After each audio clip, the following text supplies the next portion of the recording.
Hello guys, আসসালামু আলাইকুম। আজকে কিন্তু স্পেশাল দুপুরের লাঞ্চ করা হবে মেহমানের জন্য। দেন আমি এখানে অনেক ধরনের আইটেম করেছি। দেন এখানে গরু মাংস, তারপর বড় মাছ, তারপর সবজি, তারপর হচ্ছে চিংড়ি মাছ, এখানে সালাদ, তার সাথে কিন্তু রোস্ট রয়েছে, তার সাথে ডিম।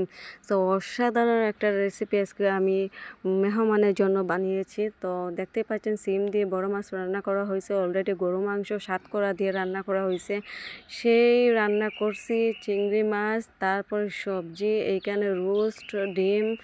তারপরে দেখতেই পাচ্ছেন অসাধারণ একটা আইটেম করা হচ্ছে মেহমানের জন্য, নিজ হাতে সাজিয়েছি। সো কেমন হলো অবশ্যই কমেন্ট করে জানাবেন।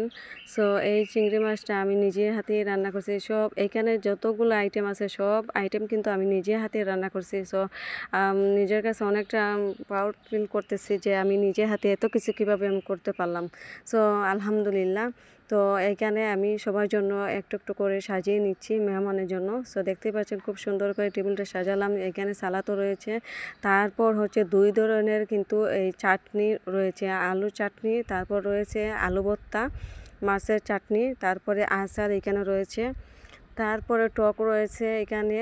তো দেখতেই পাচ্ছেন এখানে রোস্ট দিয়ে সাজানো হয়েছে। তো এইগুলা হচ্ছে মেহমানের জন্য। সো কেমন হলো অবশ্যই কমেন্ট করে জানাবেন। মেহমানের আপ্যায়ন কোনো ত্রুটি যাতে না থাকে সেজন্য করলাম। So thank you so much.